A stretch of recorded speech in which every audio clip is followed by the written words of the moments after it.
warahmatullahi wabarakatuh. Waalaikumsalam warahmatullahi wabarakatuh. A'udzu billahi samii'il 'aliim minasyaitonir rajiim. Bismillahirrahmanirrahim.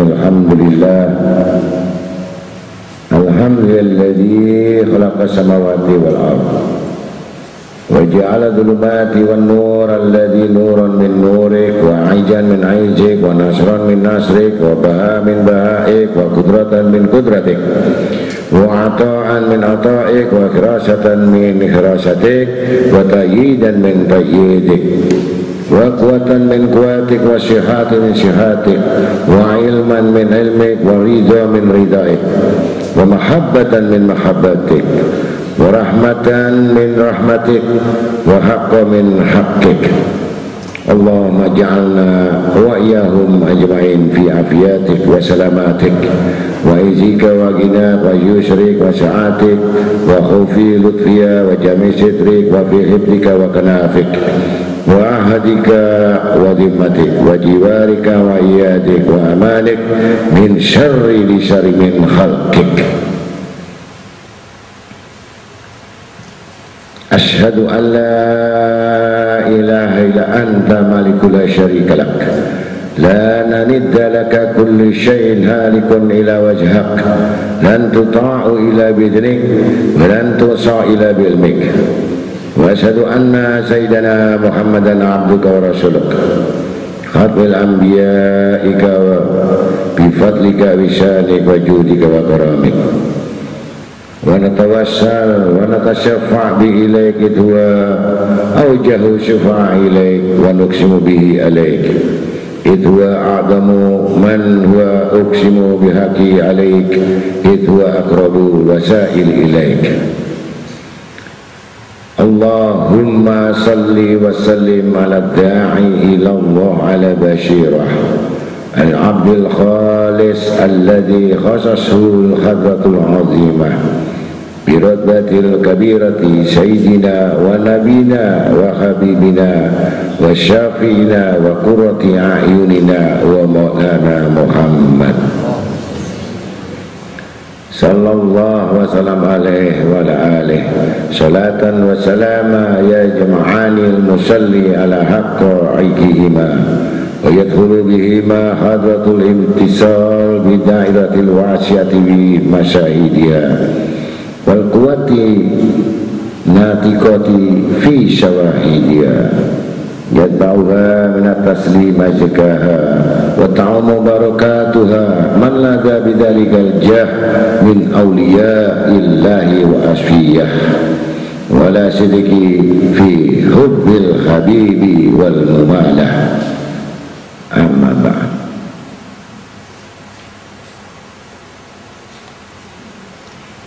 Alhamdulillah, pertama-tama kita banyak-banyak wajib bersyukur kepada Allah dengan memanjatkan kita kepada Allah Ta'ala. Dengan syukur niscaya Allah Ta'ala akan menambahkan karunia nikmat-nikmatnya. Dengan demikian syukur merupakan satu hal yang paling diwajibkan bagi kita. Maka dengan pandai-pandai bersyukur, maka Allah Ta'ala akan memberikan segalanya apa yang dihajatkannya. Maka dengan demikian yang paling utama sifat syukur, kita masih bisa beribadat kepada Allah dan masih bisa menuntut ilmu, datang di majelis yang disebut halaqah. Di majelis ilmu itu sudah masuk golongan orang-orang ahli surga.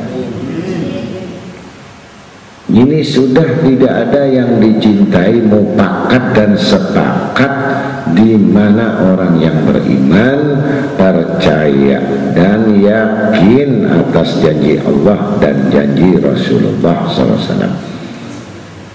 Tidak bisa diingkari kalau kita datang di tempat yang dekat maupun yang jauh, di tempat majelis itu sudah mendapatkan nikmat yang besar, karunia yang besar yang tidak ada bandingannya dan tidak sebanding dengan apapun yang dengan karunia selain Tuhannya.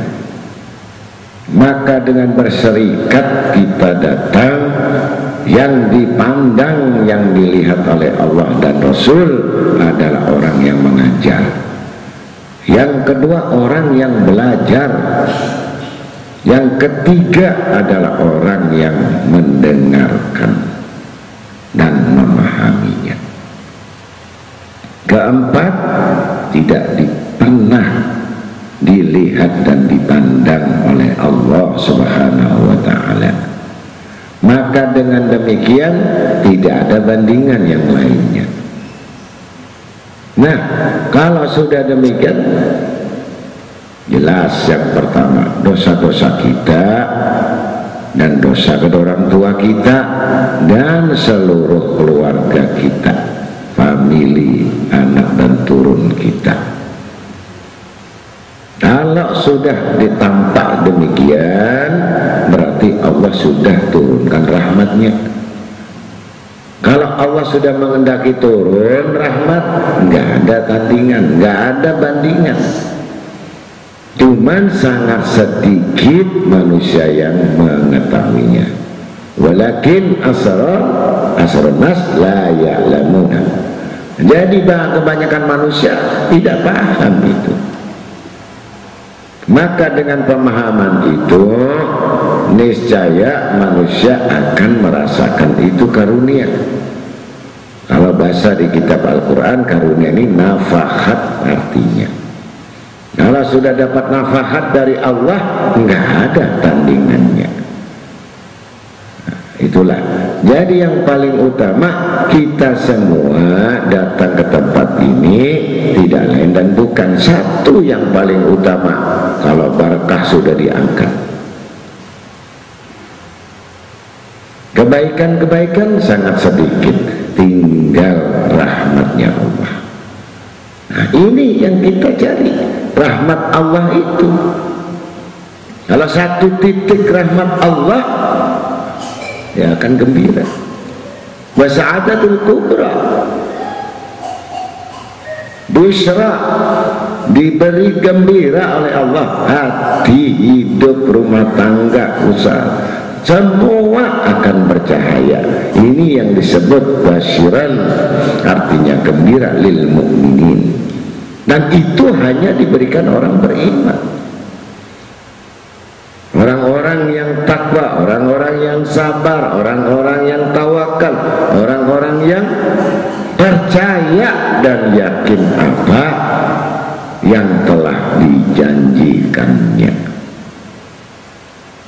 Nah, maka dengan demikian syukur merupakan satu kewajiban bagi orang-orang beriman, bagi orang-orang yang takwa,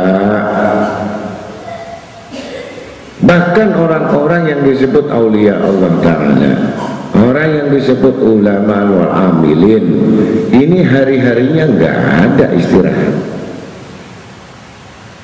Dia selalu berjuang siang dan malam, pagi, subuh, duhur, asar, sampai lupa hajat-hajatnya, sampai lupa keinginannya, sampai lupa apa yang dimintanya. Sibuk berjuang terus di jalan Allah. Dia tidak mengenal lelah, dia tidak mengenal letih, dan tidak pernah berpikir apa ongkosnya. Enggak pernah, di otaknya enggak ada, di hatinya enggak ada. Dia bebas bagaimana menyenangkan Allah, menyenangkan hati Nabi Muhammad. Jadi bukan terbelenggu sama dirinya. Bagaimana dia menyenangkan Allah, bagaimana menyenangkan Rasulullah, bagaimana menyenangkan sahabat, bagaimana menyenangkan orang-orang dahulu yang dia menulis, uktub, mencatat kitab-kitab sampai air matanya satu gelas, menangis, nggak ada upah, nggak ada upahnya, nggak ada. Kita tinggal mengutip, tinggal membaca, menjalankan, cari upah. Kalau kita sadar, kalau orang-orang dahulu kita hanya pandai makan jasa, nah disitulah kita malu. Maka dengan sibuk kita ibadat kepada Allah, sibuk dengan zikir kepada Allah, sibuk tafakur dengan Allah, niscaya sebelum kalian berhajat kepadaku, kami urus urusanmu. Udah selesai. Itu saja. Diwajibkan kita hanya untuk berzikir, untuk beribadah siang dan malam, untuk berjuang, untuk berkorban. Itu saja. Yang lain tidak pernah dilihat. Maka memperoleh itu dari hasil hajat-hajatnya.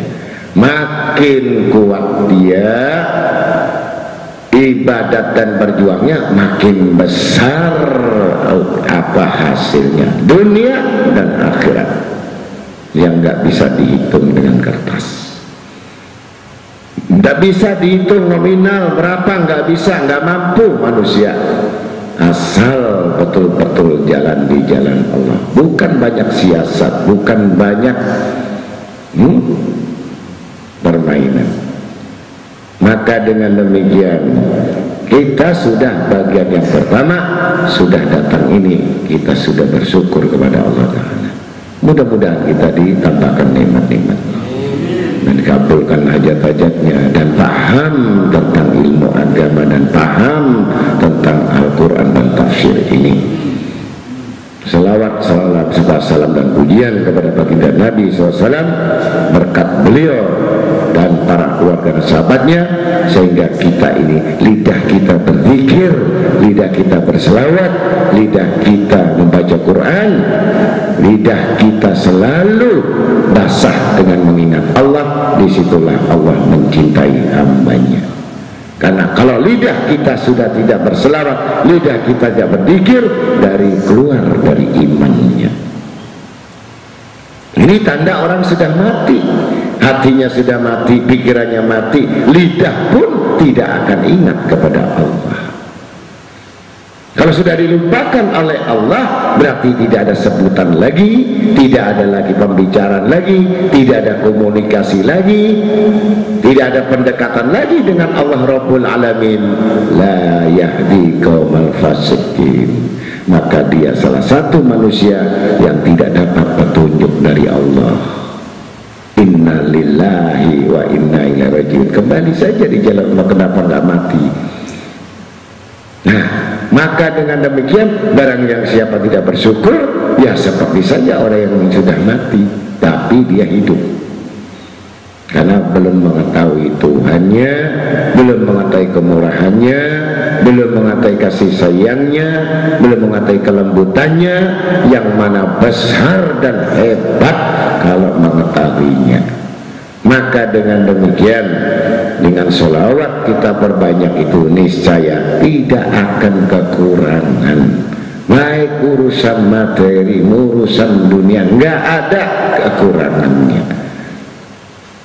Saat tidak ada, Allah cukupi.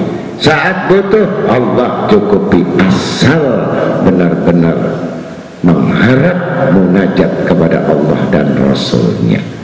Maka dengan demikian, salawat sudah jaminan kepada manusia, tetapi manusia tidak tahu jaminan itu. Maka harus diketahui dengan teliti, bukan secara teori, tetapi secara praktek, dan membuktikan apa yang disebut janji-janji Allah.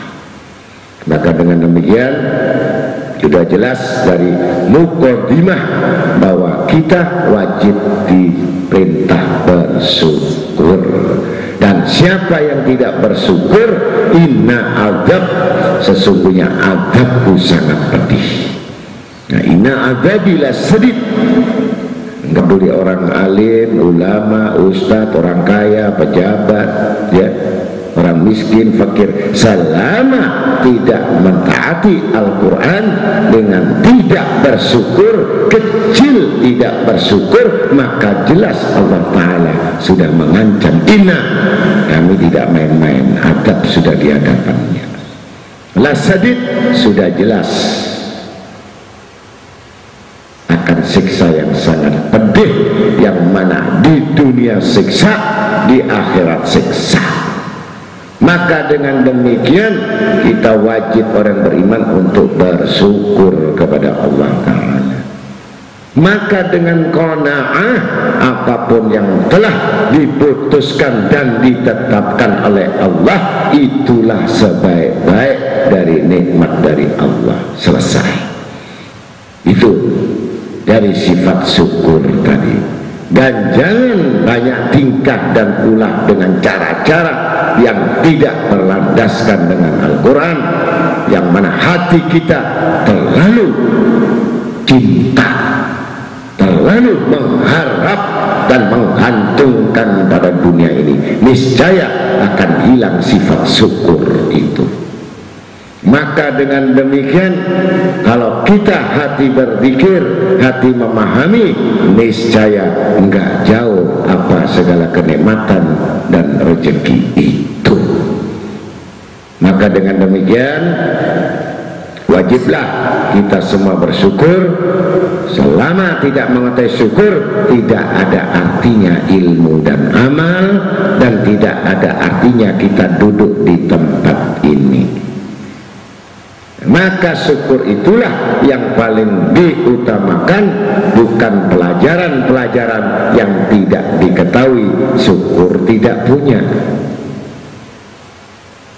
Maka kehidupannya pasti enggak pernah tenang. Duduk di tempat ini enggak tenang, duduk di luar enggak tenang, kerja enggak tenang, di mana saja enggak tenang. Dia imannya seperti ulat yang di dalam cuka, gelisah. Dan di mana saja dia gelisah, inilah tanda-tanda orang-orang yang sudah dicabut rahmatnya oleh Allah Ta'ala. Kalau sudah dicabut demikian ini, semua aspek kehidupan tidak akan membuat dia nikmat. Walaupun makanan berlimpah-limpah, walaupun uangnya bertumpuk-tumpuk, walaupun ilmunya segudang langit, tidak akan pernah merasakan itu nikmat. Karena Allah sudah cabut nikmatnya iman itu di dalam hati dan jiwanya. Na'udzubillahi min dzalik. Mudah-mudahan kita semuanya dijadikan hamba yang bersyukur, sehingga kita semuanya ditambahkan nikmat dan syukur yang besar dari Allah Subhanahu wa Ta'ala. Amin. Para hadirin hadirat majelis Al-Munawwarah yang kami cintai, malam ini kita menginjak kepada juz 15 surat Al-Isra, surat ke-17 ayat 101, di mana Allah Ta'ala berfirman, wa qaluhu ta'ala, walaqad ataina Musa tis'a ayatin bayinatin fas'al bani Israila ija'ahum faqala lahu fir'aun inni ladunnuka ya Musa mashura. Sadaqallahul maulanal azim. Dan sungguh kami telah memberikan kepada Musa 9 mukjizat yang nyata. Maka tanyakanlah kepada Bani Israel ketika Musa datang kepada mereka. Lalu Fir'aun berkata kepadanya, wahai Musa, sesungguhnya aku benar-benar menduga engkau terkena sihir.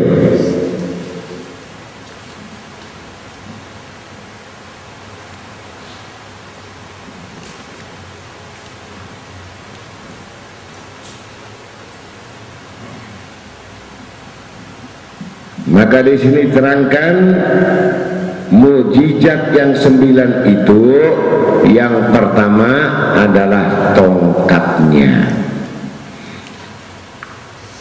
Yang kedua, mukjizat Nabi Musa dari tangan. Dari tangan Nabi Musa bisa mengeluarkan api.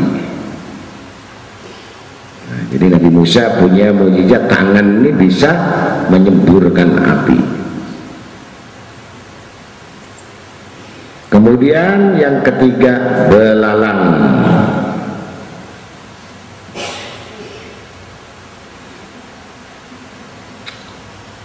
Jadi bisa mengatakan belalang itu satu langit turun menghabiskan tanaman padi-padi. Jadi kalau sudah keluar itu mujizat manusia, belalangnya langsung berhabis. Kemudian kutu busuk ini.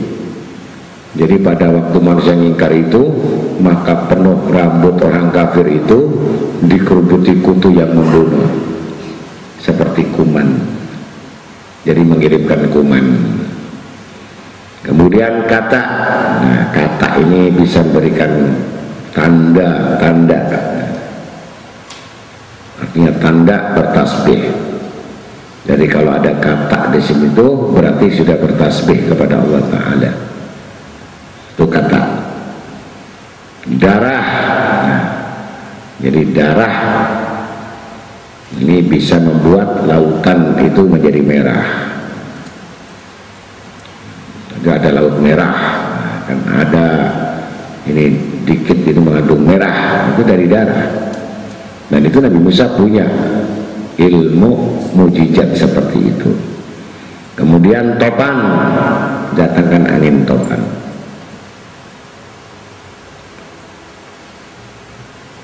Kemudian laut menyerah, yaitu terbelahnya laut itu karena menyerah, tunduk sama Nabi Musa. Dan yang ketiga, Gunung Sinai tadi, di mana di gunung itulah Nabi Musa dapat mujizat, dapat alwah, 10 perintah Allah Ta'ala. Jadi gunung itu kan punya mujizat. Dari sekian gunung tidak ada yang mana dicintai oleh Allah Ta'ala berkat Nabi Musa di gunung itu ibadatnya, maka gunung itu pun menjadi saksi kemuliaan Nabi Musa. Itu Gunung Sinai, berarti 9 mujizat.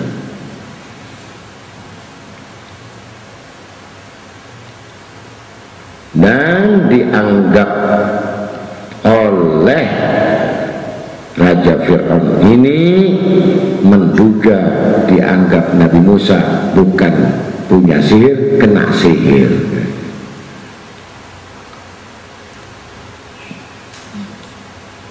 Disinilah kagumnya Fir'aun melihat Nabi Musa.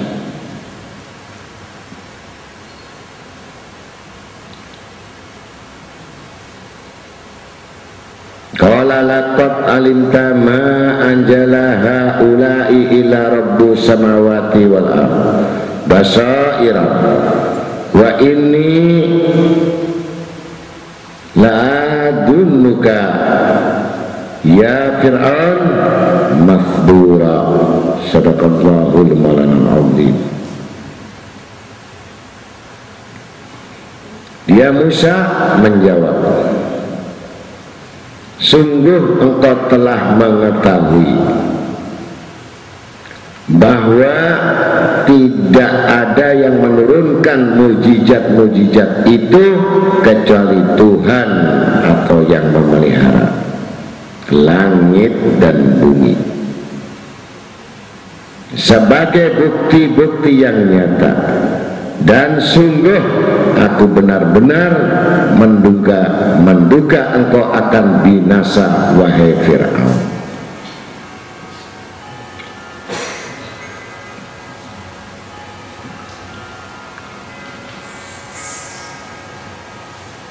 Maka antara Nabi Musa dengan Fir'aun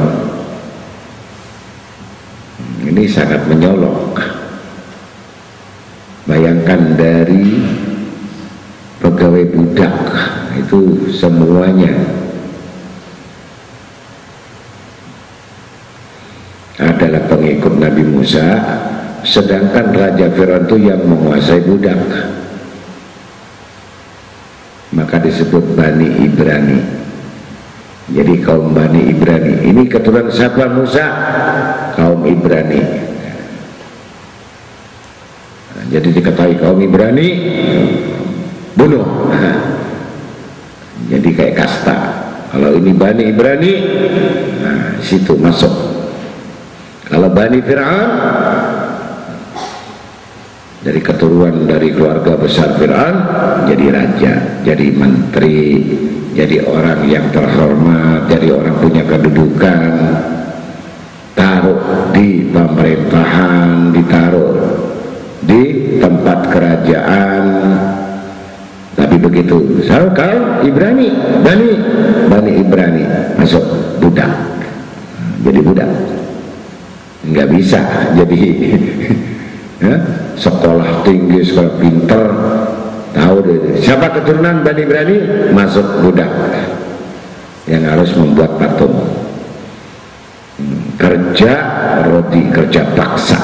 Nah, upah makan saja, menentang bunuh, jatuh cambuk, sakit cambuk sampai mati. Kekejaman kedoliman Raja Fir'aun pada waktu itu sudah melampaui batas. Maka dilihat ada satu pemuda yang bernama Musa yang lahir dari seorang wanita Ibrani. Tahu diketahui bahwa siapa yang punya anak laki, bunuh. Maka si bayi ini dialirkan di sungai Nil, mengalir, berjalan. Si bayi dipelihara oleh Allah, sengaja itu keranjang yang berisi bayi yang akan bakal menjadi nabi dimasukkan di dalam kerajaan. Air itu mengalir. Ternyata ada di dalam keranjang itu seorang bayi yang mungil laki-laki, diambil sama putri raja, diasuh sama putri raja. Diketahui si bayi ini sangat elok dan tampan, maka tidak ketahui bahwa kelak itulah yang akan meruntuhkan kerajaan. Begitulah skenario Allah Ta'ala kepada sesuatu yang dikehendakinya. Bukan manusia yang berkehendak. Manusia boleh berencana, tapi kekuasaan kehendak Allah memutuskannya. Seperti halnya bagaimana seorang bayi tadi dikehendaki oleh Allah Ta'ala yang telah direncanakannya. Allah al-awwal dan Allah al-akhir. Kita terbatas pada ikhtiar dan usaha, tapi jangan sekali-kali memutuskannya. Sebab yang memutuskannya adalah Allahu Rabbul Alamin, bukan kita. Maka disitulah letak kebesaran kekuasaan Allah yang semua tidak diketahuinya.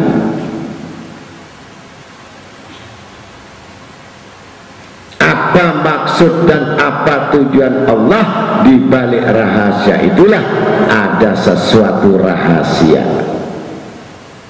yang tidak terbaca oleh siapapun, bahkan tidak pernah menduga dan menyangka bagaimana seorang yang hidup dari seorang wanita Bani Ibrani masuk dalam kerajaan itu yang akan menjadi manusia besar dan menjatuhkan kerajaan besar. Bukankah itu tidak akan masuk akal? Dan pada waktu itu Raja Fir'aun pun menyayangi kepada Nabi Musa. bahkan punya putra juga yang sama-sama bermain dan belajar tentang bagaimana menjadi seorang perwira, menjadi seorang satria, sama-sama belajar dalam ilmu peperangan, dalam pendidikan sekolah, dalam pendidikan kerajaan, dalam pemerintahan yang begitu setianya Nabi Musa alaihissalam menganggap bapak ibunya Fir'aun. Ini yang tidak diketahui rahasia, tapi jiwa yang ditanam Allah Ta'ala kepada Musa sudah tertulis di langit bahwa ini adalah khalifahku kelak. Maka saat masuk akil balik, Nabi Musa mulai ditampakkan oleh Allah Ta'ala kebesaran dan kekuasaan untuk mengenal dan mengetahui Tuhannya. Gelisah setiap hari di istana dan kerajaan yang penuh dengan kenikmatan, penuh bebasan, tetapi jiwa itu tetap sudah dikuasai oleh Allah, yaitu untuk meneliti dan memahami tentang keyakinan. Kosong jiwanya pada saat melirik kerajaan, kosong saat melihat kenikmatan, kosong saat melihat manusia yang tidak berdasarkan hukum dari Allah Ta'ala. Gelisah Nabi Musa alaihissalam. Beda dengan kita.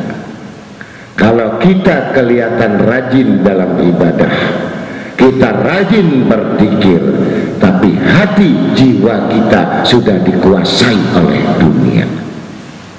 Ini masalah. Beda Nabi Musa, jiwanya dikuasai oleh Allah dan tauhid, sedangkan tubuhnya dikuasai oleh kekafiran. Badannya dikuasai oleh kekejian dan kekejaman dan kedoliman, tapi jiwanya tidak tersentuh dari sifat Raufur Rahim, kemurahan-kemurahan yang tampak jelas itu adalah sifat Allah. Jiwanya memiliki sifat Allah, keinginan kepada Allah, tujuan kepada Allah, kembali kepada Allah, segala semua pada Allah. Beda dengan kita. Zikir kita ribuan, sholat kita ribuan, doa kita ribuan, salawat kita ribuan, Fatihah ribuan. Jiwa kita sudah dikuasai oleh keinginan hawa nafsu, yaitu dunia yang kita inginkan. Na'udzubillah min dzalik. Ini konsekuensinya manusia yang tidak sama dengan khalifah Nabi kita Muhammad pertama, Nabi Muhammad SAW. Tapi semua itu dari titik, karena Nabi Musa dititipkan nur Nabi Muhammad SAW. Jadi kalau kita mau beres, kalau kita mau bagus, kalau kita mau benar, nggak usah jauh-jauh, satu titik cinta Nabi Muhammad SAW, niscaya jiwa kita tidak akan terganggu dan terpengaruh, apalagi terbawa arus, apalagi kita mempunyai satu sifat yang tidak jelas di dalam Allah Ta'ala. Ini yang dikhawatirkan akhir zaman ini. Tubuhnya muslim, badannya muslim, ibadahnya muslim, tapi jiwanya justru jiwa yang paling dibenci oleh Allah Ta'ala. Maka dengan demikian kemunafikan inilah yang tidak bisa terbaca, apalagi membacanya, karena hatinya sudah terbelenggu dan terikat yang tidak akan bisa jauh keinginannya, kecuali harapannya adalah dunia.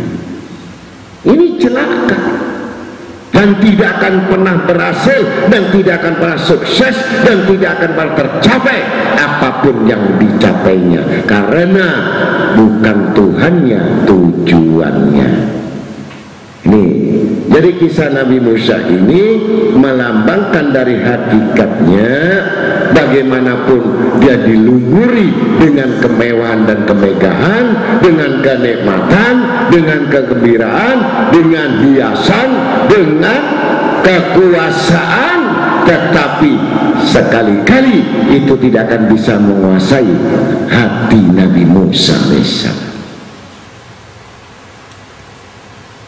Kalau kita bisa menguasai ibadah kita, bisa menguasai zikir kita, sholat kita dengan pengajian, tapi kita tidak bisa menguasai hawa nafsu kita. Kita tidak bisa menguasai keinginan kita. Kita tidak bisa menguasai satu keinginan kita karena kita masih belum kuat iman kita. Maka dengan demikian, tidak jujurnya manusia pada jiwa dan hati ini yang membuat jatuh martabatnya, jatuh dalam kehinaannya. Andai kata dia memperoleh kemuliaan itu seumur jagung saja, tapi kehinaan akan menunggu kepadanya. Nih, yang tidak akan dimiliki kecuali orang-orang yang bersabar. Maka dengan demikian betul-betul mukjizat yang telah ditunjukkan yang akan diberikan kepada Nabi Musa, 9 mukjizat itu untuk membuktikan kebesaran Allah kepada Raja Fir'aun, sehingga Raja Fir'aun makin marah dan menentang dan mengusir, menganggap anak murtad. Maka dikumpulkanlah Bani Ibrani ini kepada Nabi Musa, ternyata mengetahui ibunya dari golongan orang-orang yang dianggap budak dari Nabi Musa alaihissalam. Maka keluarlah dari kerajaan itu dengan kekuatan iman dan keyakinan, ditinggalkan dan ditanggalkan semua kebesaran, kekuasaan dan kemampuan di dalam istana itu, menjadi rakyat jelata. Pengorbanan yang besar yang dialami oleh Nabi Musa ini tidak mengurangi daripada keyakinannya. Demikianlah berani menentang kebesaran dan kekuasaan yang kekafiran. Itulah sifat-sifat yang sudah diberikan contoh Allah kepada riwayat. Yang paling banyak di Al-Quran adalah peristiwa sejarah Nabi Musa alaihissalam, agar manusia ini bisa menilai dan bisa mengambil pelajarannya. Bukan sekedar periwayatannya, bisa mengambil pelajaran sejauh mana gigih teguh kekuatan keimanan Nabi Musa alaihissalam dan kesabarannya. Penuh hinaan, penuh cacian, penuh makian, bahkan diusir dari negeri itu dan dikumpulkan dari kelompok-kelompok yang rendah, yaitu kelompok kuli-kuli, budak-budak. Ini yang jadi masalah ini, yang sekarang ini banyak orang melarat sombong ini.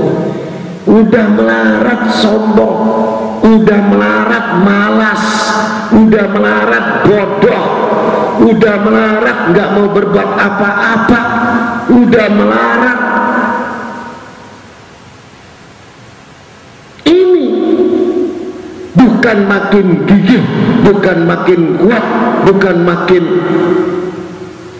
teguh dalam pendirian, rapuh. Bahkan sudah ada nas Al-Quran, apabila manusia itu aku berikan kelonggaran dan kemudahan, bakal dia akan lari melupakan aku. Apabila dia diberikan susah dan kesedihan, maka mereka akan putus asa. Itu Al-Quran. Jadi sudah jelas manusia yang demikian itu sudah kategori dari orang yang mendapatkan kemudahan, dia lupa diri, kemudian dia dapatkan kesedihan, putus asa, di situ sudah kebanyakan manusia seperti itu, maka diberikan contoh seperti halnya Nabi Musa alaihissalam agar mengetahui sejauh mana kesabaran manusia itu.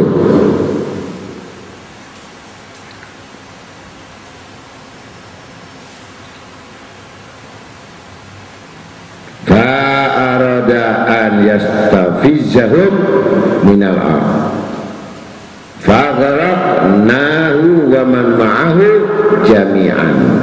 Sadaqallahul azim. 103 ayat Al-Isra. Kemudian dia Fir'aun hendak mengusir mereka atau Musa dan pengikutnya dari bumi Mesir, maka kami tenggelamkan dia Fir'aun berserta orang-orang yang bersama dia seluruhnya. Apapun sifat kemungkaran, kezaliman dan sifat tekanan pasti akan ditenggelamkan oleh Allah, akan dihinakan oleh Allah, akan dihancurkan oleh Allah. Musa modalnya pertama yang dimiliki Nabi Musa ini sabar. Sabar dalam ketaatan, sabar dalam pengabdian, sabar dalam ketaatan, sabar dalam ujian, sabar dalam kemelaratan, sabar dalam kehinaan, sabar dalam kerendahan, sabar dalam musibahnya. Ini tanda-tanda orang mulia, ini tanda-tanda orang hebat, ini tanda-tanda orang besar yang sanggup dia melewati jalur-jalur seperti itu. Sanggup dia lapar, sanggup dihina orang, sanggup direndahkan orang, sanggup dijauhi oleh makhluk, sanggup dicaci maki, sanggup dia dengan ketaatannya, sanggup dengan ejekan, tetap dia tidak peduli. Allah sebagai jaminannya, sesuai dengan apa kadar yang kita milikinya. Nabi Musa dari gudang lautan mujizat yang pada saat itu yang akan meruntuhkan dan merontokkan Nabi Raja Fir'aun, Allah uji deras dulu ujiannya. Dicari Nabi Musa, ketemu, bunuh.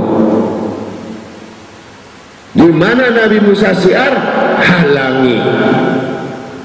Dan siapa yang mengikuti Nabi Musa, hukum pancung, penggal kepalanya.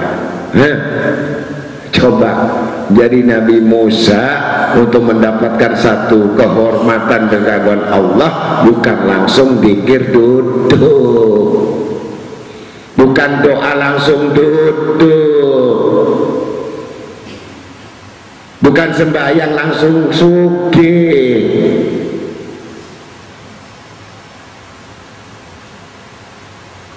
Puasa, tidak tidur malam, makan secukupnya, berjuang, terus sedikit kuat dalam lapar, diusir, diburu dan diancam, lari sembunyi di gunung Tunasia tadi, Tusia, nyepi, uzlah, mohon, nangis, keluar lagi dengan tongkatnya, membawa lagi, masuk dari rumah, dari penduduk rumah ke rumah, rumah ke rumah, ngajak bertauhid, mari masuk Islam. Tidak ada kepentingan, tidak ada keinginan apapun, tidak ada tujuan apapun, baik urusan apapun. Pribadinya Nabi Musa dicabut oleh Allah karena hawa nafsunya, tidak berlaku. Kalau kita ada yang cantik, kita kasih ajaran, ada maunya. Kalau yang ganteng, ada maunya. Kalau yang kaya, kita kasih amalan karena ada duitnya. Nah, ini manusia yang belum punya kader, yang belum punya bobot dalam hati dan jiwanya, masih melihat dan tergantung kepada manusia, masih melihat dan mengharap pada manusia, bukan karena Allah. Lillah wa billah, itu yang dilakukan oleh Nabi Musa alaihissalam. Insya Allah kemuliaan itu dekat. Ada orang yang bertanya kepada saya, kenapa orang dulu itu hebat-hebat? Kenapa orang dulu itu bahkan namanya sampai sekarang dikenal dunia, padahal bukan Nabi? Jurang Ampere, Wali 9, itu dunia yang mengenal, bukan lagi Indonesia. Kenapa sampai begitu cahayanya sampai di dunia? Bukan Nabi, bukan Rasul. Jawaban paling gampang, kemuliaan itu kami serahkan pada orang yang ikhlas. Dengan keikhlasan inilah yang tidak ada tendensi, tidak ada motivasi, yang tidak inginkan upah, yang tidak inginkan apa-apa, yang tidak inginkan segala sesuatu, baik yang didatangi, yang mendatangi. Di situ Allah Ta'ala kuatkan ijatil mursalin, kemuliaan. Kau akan aku bayar mahal, bukan dengan uang, bukan dengan keramat, bukan dengan ini, tapi dengan kemuliaan dan kehormatan sampai yaumil kiamah. Keikhlasanmu. Jadi dengan keikhlasan ini tidak lain dan bukan, kalau sudah mulia itu sudah jelas semua rezeki akan tunduk kepadamu, dan semua akan di hadapanmu, semua akan menyerah kepadamu, dan semua akan datang kepadamu apabila kamu melaksanakan ibadah dengan ikhlas. Ikhlas. Ini alim, sebut ulama, sebut orang kaya, sebut orang ini, mati. Waktu hidupnya dimulia-muliakan, begitu meninggal ayam saja nggak mau datang di kuburnya. Keluarganya melupakan, teman sahabatnya melupakan, anaknya melupakan, semua amal dilupakan karena dulu pura-pura kepada Allah Ta'ala. Ini alim, ustaz, orang kaya, begitu meninggal habis, tidak ada satupun yang berziarah di kuburnya, tidak ada satupun manusia yang mendoakan dia, satupun keluarga dan semuanya tidak mengingatnya. Amalnya sebesar gunung, tapi dihamburkan oleh Allah seperti debu berterbangan. Tinggal nama terhapus, amal pun buruk. Jadi jangan coba-coba manipulasi Allah Ta'ala, jangan coba-coba mendustakan Allah Ta'ala. Kita akan tahu matimu bagaimana. Jadi kalau tidak ada orang yang mendoakan kamu, tidak ada lagi orang yang interest kepada kamu, amal kamu selalu menyakitkan orang lain, amal kamu selalu buruk pada orang lain, bahkan kamu tidak akan diingat apa-apa di dunia sampai di kuburan. Ini modal Nabi Musa. Yang pertama adalah sabar, yang kedua adalah selalu bersangka baik kepada Allah Ta'ala, husnudzon billah, yaitu hati yang selalu bersih, sofa kolbak, hatinya enggak pernah ada punya syirik, dengki, iri, atau menginginkan melirik orang lain, atau menginginkan harta orang lain, atau menginginkan sesuatu pangkat yang tidak diinginkan oleh Allah, yang tidak diinginkan oleh siapapun. Dia maksakan untuk menjadi orang yang bisa mendapatkan makam dari Allah Ta'ala. Ini tambah hina. Nabi Musa tidak milik safa qalbah. Kedua. Yang ketiga, dijadikan Nabi Musa ini dalam aspek kehidupan selalu murah. Dengan istrinya murah, dapat 150.000 istrinya, 50.000 dibagi orang lain, begitu. Bahkan kerjasamanya hidup dengan isinya di sebuah gubuk, dengan mendapatkan satu hasil dari bagaimana ternak kambing. Istrinya membuat yang namanya makanan kambing dari rumput, Nabi Musa menghalau.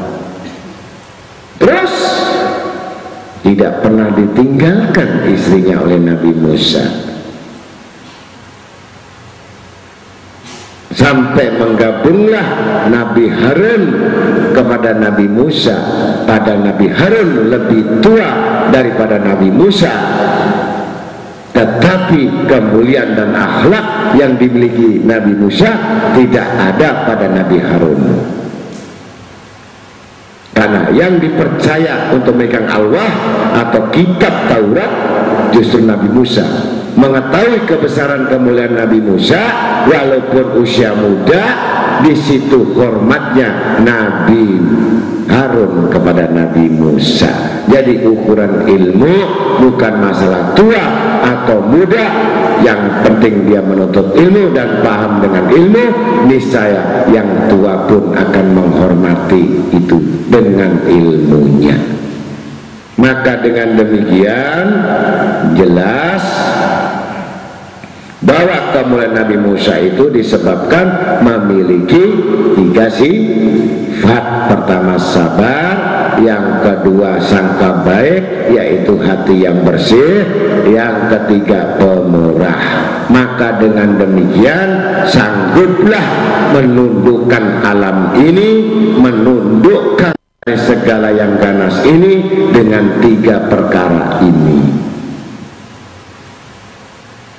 Tongkat jadi ular, laut pun tunduk, kutu pun diperintah, katak pun diperintah. Hanya pertama dia bisa mengendalikan keadaan itu karena hawa nafsunya sudah dibeli dulu. Dia beli dulu, dia kuasai dulu. Sebelum aku menguasai orang lain, bagaimana aku menggerakkan orang lain sedangkan aku sendiri dikuasai oleh hawa nafsuku? Ini tidak dimiliki oleh Nabi Musa. Bagaimana orang percaya sama dia? Bagaimana orang akan mengikuti dia? Yang dia sendiri penuh tipu muslihat, dia sendiri sudah dikuasai hawa nafsunya, dia sendiri sudah tidak benar. Tapi membuat orang supaya percaya, membuat orang supaya tunduk sama dia, membuat orang supaya takluk, dan dia sendiri dusta sama Allah.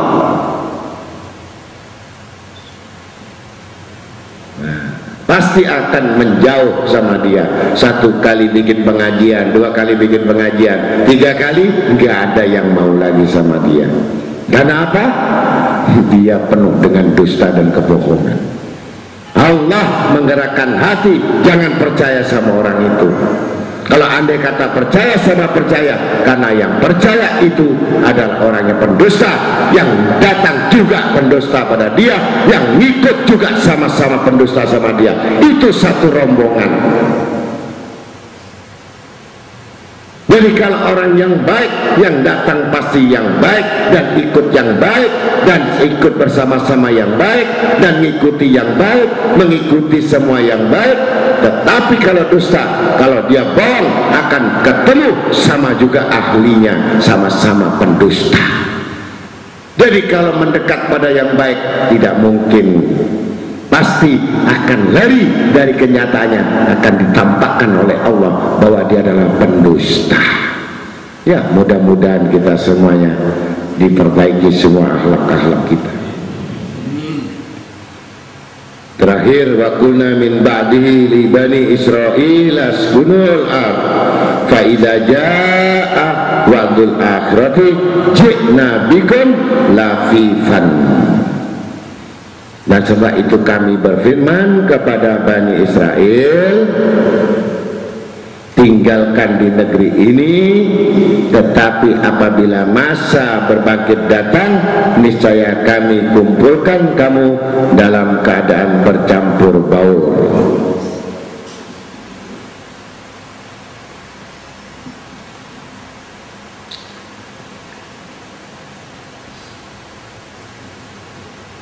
Maka sebelum yang terjadi demikian, Allah Ta'ala sudah menyampaikan, dan firman itu melewati Nabi Musa, disampaikan dari Bani Israel. Jadi Nabi Musa adalah Nabi Bani Israel, tetapi semuanya keturunan dari Ibrani dulunya. Jadi nasabnya nasab kaum Ibrani, kemudian tinggal di Bani Israel. Nah, disampaikan tinggallah di negeri ini, tetapi apabila masa berbangkit datang, niscaya kami kumpulkan kamu dalam keadaan bercampur baur. Jadi sebelum kejadian itu, Allah Ta'ala sudah memberikan tanda-tanda. Seperti halnya orang mau turun hujan, tanda mendung.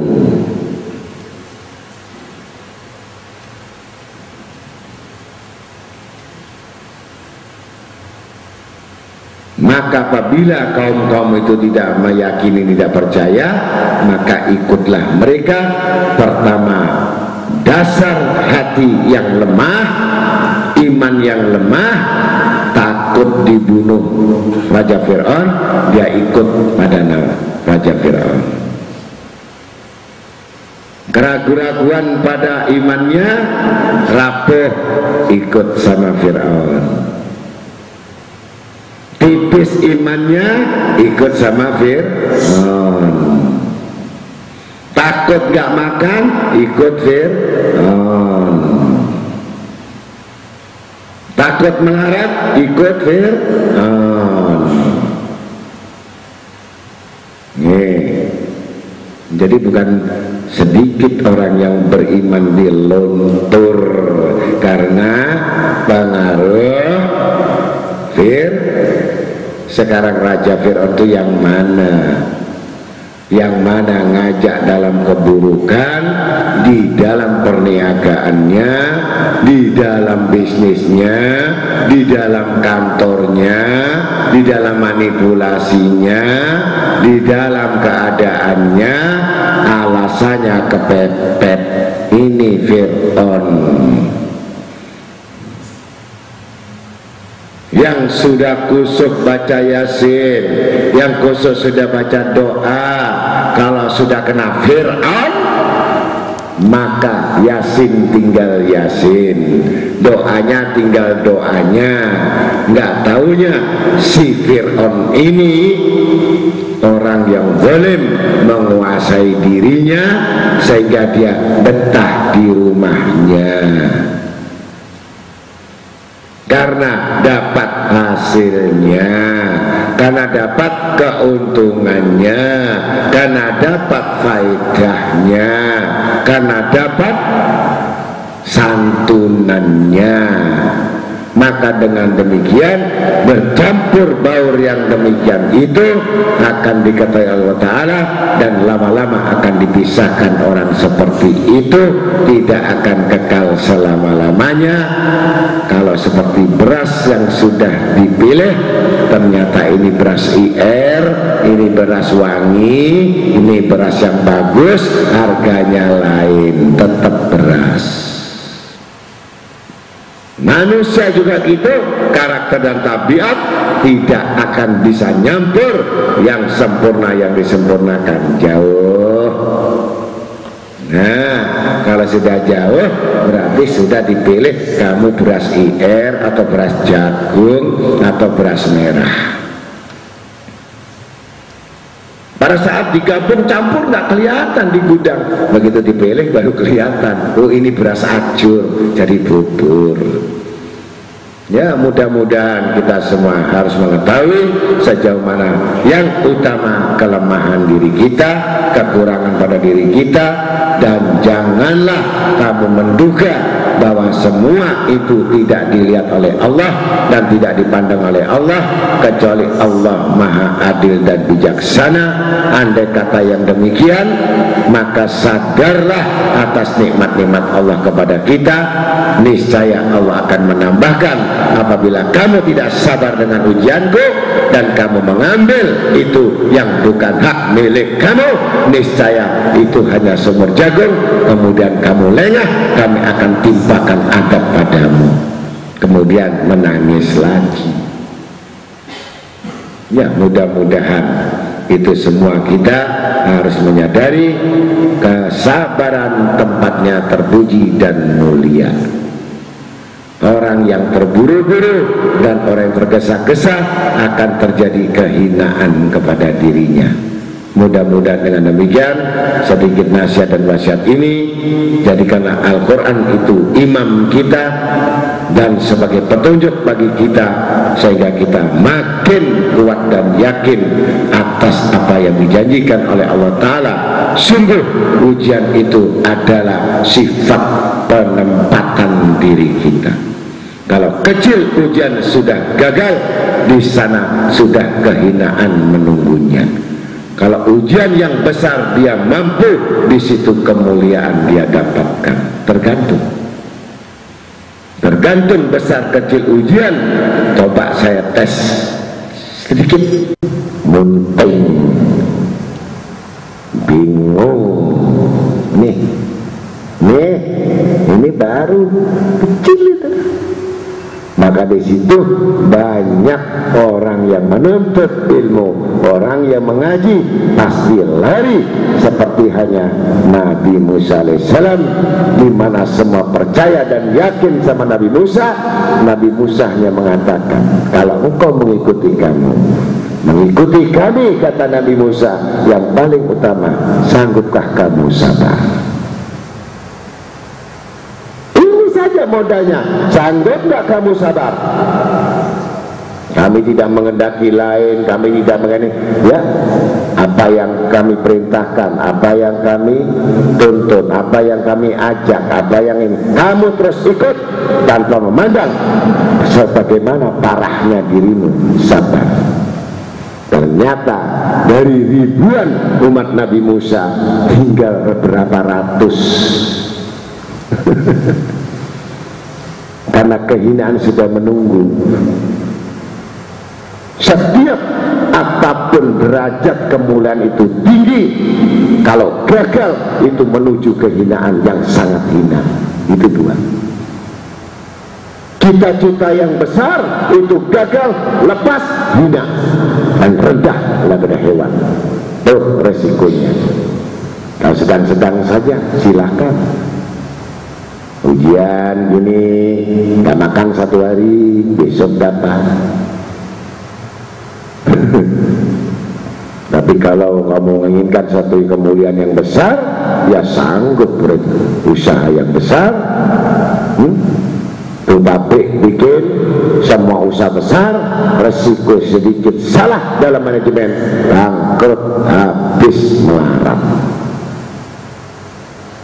Kalau meracang aja modal 5 juta habis ya masih nggak terasa. Tapi kalau perusahaan besar, risikonya. Nah, kita ukur tolak ukur ini sejauh mana keinginan kita, itu yang kita inginkan, namanya derajat. Jadi nggak bisa kita memburu derajat itu tanpa ada kendala dan gejolak dan ujian sesuai apa yang diinginkan, yang dicita-citakan, sesuai juga kadar ujiannya. Ya mudah-mudahan kita harus waspada dan tahu apa yang diinginkannya, maka disitulah yang letak ujiannya, maka kehormatan dan kemuliaannya. Kalau lancar ayem-ayem saja nggak ada ujian, ya memang pantas begitu, kamu nggak perlu punya pengaruh, tidak perlu membawa pengaruh atau mempengaruhi atau berpengaruh atau mengajak. Kamu memang tidak berpengaruh sama sekali. Maka dengan demikian orang menjadi yang pemengaruh itu pasti melewati jenjang ujian yang besar, dan ujian yang dilalui itu sesuai dengan apa yang diberikan Allah kepadanya. Mudah-mudahan kita sanggup dengan ujian-ujian itu, karena itu merupakan martabat, kehormatan, keagungan dari Allah Ta'ala dan kemuliaan di sisi Allah Ta'ala. Dengan sifat demikian, maka itu masuk dalam kategori orang-orang yang bersabar bersama Allah. Wassalamualaikum warahmatullahi wabarakatuh.